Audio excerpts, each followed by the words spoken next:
And I'm so serious too. Like, why have you not started yet? And no, you can't give me no lame excuses. Nothing like, I don't got money, I need an investor, I need a loan, or I don't have time, my job got me working crazy shifts, or I don't know anyone to show me how to do it. I gotta do some more research and more research. Girl, you watch about 10,000 videos already. The truth is, you are in hiding. Okay, your fear of being seen is really what's holding you back. After this video, you're going to go from being the best kept secret to coming out of hiding and pursuing your actual real goals. By the way, I'm Tabia Wagwan. Thank you so much for clicking on this video. Now let's get into it. Chapter 1 is you have a fear of being seen without trophies. So the truth is, girl, you don't mind people seeing you as long as they see you winning. You don't mind them seeing you once you're holding trophies, okay? You'll have no problem to be seen in your graduation pic. You have no problem being seen buying a new car. You have no problem showing people you got a new apartment. You got no problem letting people see you got on Louis from head to toe. Am I right? You have no problem for people to see that you're on vacation. What you have a problem with is people seeing you trying.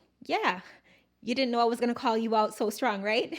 You don't want people to see you starting small, right? You don't mind being seen promoting your business as long as it's making 6-7 figures. You don't mind claiming that you're an influencer once you're getting tons and tons of brand deals and everyone is inviting you everywhere on brand trips. You don't have a problem being a podcaster as long as you have millions of downloads and hundreds of thousands of listeners. What's really bothering you, what's really holding you back is the fact that you don't have trophies yet. You don't want them to see you without trophies, so you don't want to get started. Baby girl, nobody in this world starts at 10,000 followers or 100,000 followers. Nobody starts at a podcast with millions of listeners. Nobody starts off with a best-selling book the moment they release the book unknown, okay? So you have to give yourself grace. You want to basically violate the laws of nature by starting at the top. Have you ever seen anyone build a house, a building from the top? Have you ever seen anything grown from the top? You have to start from the bottom. So I'm telling you, a lot of you guys, you think your issue is with being seen. You don't have a problem being seen. You just don't want people to see you starting too low. You don't want them to see your business when it's at 1 follower. You don't want them to see your video when it's at 100 views. You want to pop out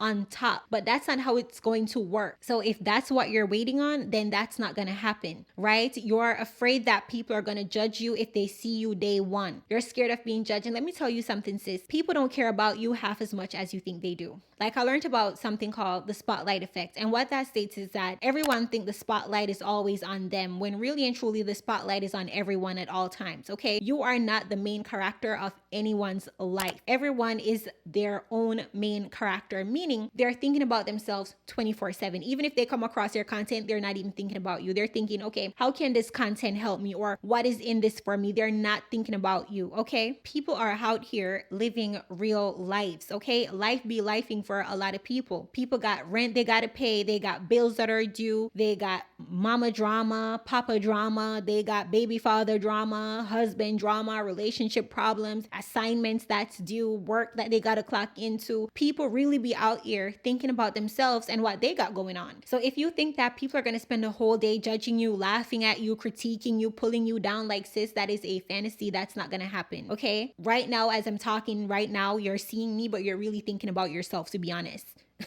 And another thing, some of you think that because people are silent, like even people that you know, they're silent when they see you doing your thing, you think they're judging you. A lot of time they're not judging you. It's just not the appointed time for them to be giving applause. There comes a point where people will celebrate you. There comes a point where people will vocalize that, hey, I love what you're doing. Keep going, blah, blah, blah. But the time to do that is not when you're just starting out. Okay, so not because they're quiet mean they're judging you or critiquing you. The time will come when you get celebrated, and people are celebrated after they win. Nobody hands out trophies at the beginning of a game. Okay, when you win the game, when you win the race, they give you the trophies. Okay, but the problem is a lot of y'all, you want validation right now before you get started. It's almost like you're looking for permission, and the permission is validation. You want your mom to say, pursue the business, I'm so proud of you. No, that's not gonna happen. It's after you win that people support you. It's after you win people clap for you. I know sometimes the support would be good now, but you have to learn to clap for your own self. And not because people aren't clapping for you doesn't mean they're judging you. Okay, you would be surprised. The same people from high school and other people that you don't want to see you, Okay, people from your college, your hometown, your church, wherever you go and associate with people, those people that you don't want to see you after you win, they are the same people that's going to come to you and say, hey, can you show me how you did it? Can you tell me how you did it? Who was your vendor? Where did you go to get your license? Okay, where did you sign up to get in school? Where did you go to get those classes? Where did you take that course? Can you tell me who to go to get this or to get that?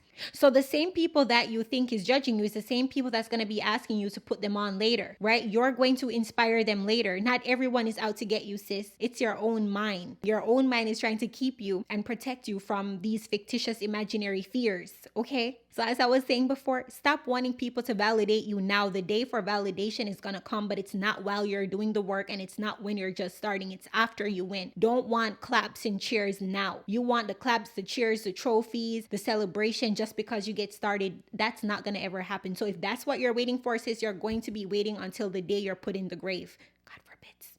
Okay, I'm not calling down anything on anybody, okay? So don't get it wrong. So if that's what you're really waiting on, you're going to be waiting for a very, very, very, very, very long time. And I know you're probably saying, girl, you don't know. I got real life haters. My family's haters. My friends are haters. Like, I know some real life haters when it comes to me. And this is what I'm going to say. Do you remember the Jake Paul and Mike Tyson fight that just happened the other day on Netflix? Well, you see, collectively, they walked away with $60 million. Do you know how much money the people that watched and criticized and judged and say, oh, you know, Mike should have stand a little bit firmer and did like this and that and that. How much money did those people talking crap walk away with from that fight? They walk away with $0. In fact, they lost $15 to Netflix to watch to talk crap. And it's the same. When you put your podcast out there, when you put your book, your business, whatever, while they're talking crap, while they're at kiki in their group chat, you're making money. Okay? The fact that they even click your video, you're making money. So even if they click just to talk crap about you, you're still making your money. Okay? Right now, if someone click on this video and they're like, I don't like this girl. I hate her stupid hat. I hate her room. Da da da da. Guess what? I'm still gonna get paid. The fact that they even clip on the fact that they even click on the video is what's going to get me paid, right? People who spectate don't make money. It's who's on the field. So the people on the field is the ones that put themselves out there the most. But at the same time, they're the ones that make the most money. They're the ones making money off the people that are watching and talking. So don't mind putting yourself out there, okay? Even if someone create a fake account that knows you and, oh my God, you're so lame, da da da da, take this down, so cringe. Girl,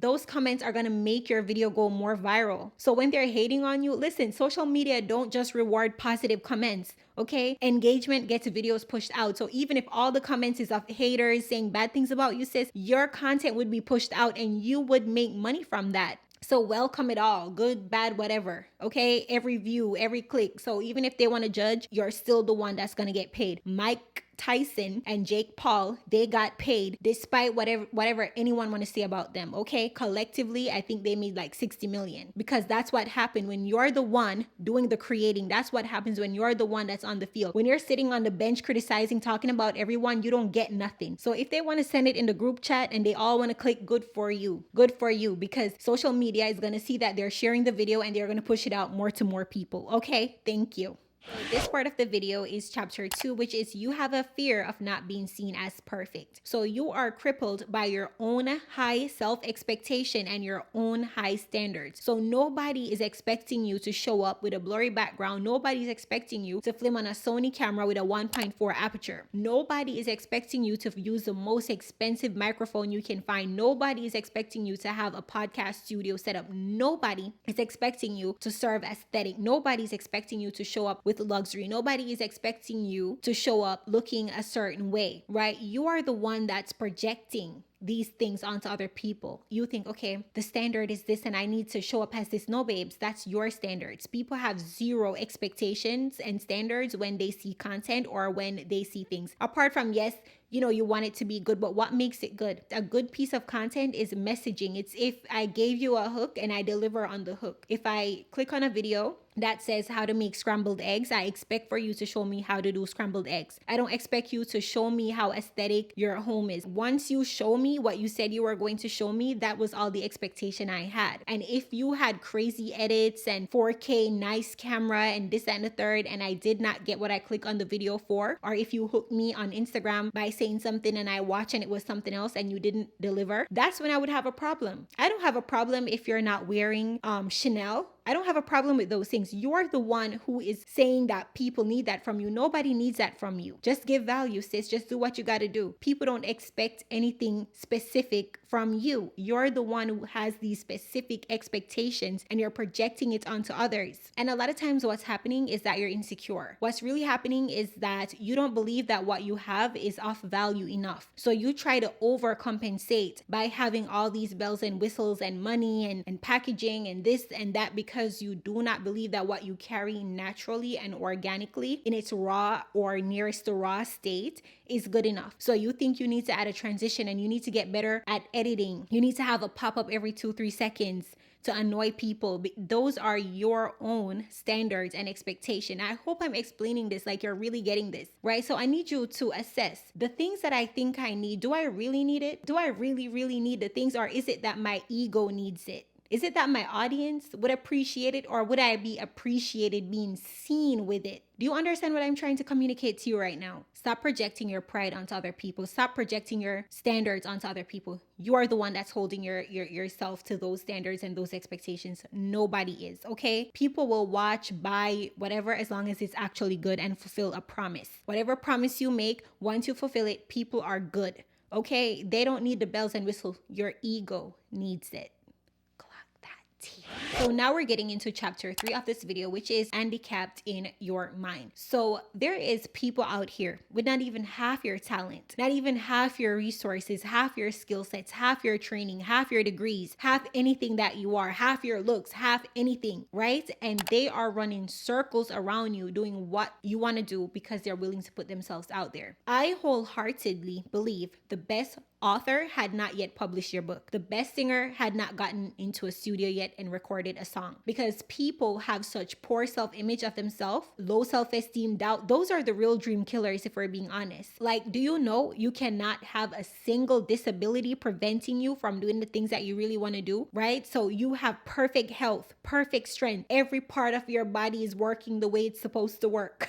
Right? And you refuse to physically do the thing. Meanwhile, nothing is wrong with you because the disability is literally in your mind. To me, your body is fully functional to start the business. Your body is fully functional to go back to school. Your body is fully functional to work and buy a house. Your body is fully functional to create the art. But you refuse to do anything because the disability is in your mind, okay? It reminds me of the study that I heard. It was supposed to explain generational trauma, but I'm gonna use it to explain this that I'm saying. So there was this study done on rats, right? And so basically, they put some rats in a cage, opened the cage, and every time they try to leave through the gate, they would shock them. So after being shocked so many times after trying to leave, they just stopped trying to leave. Now those rats had some babies. They put the babies in a different cage. They never got shocked.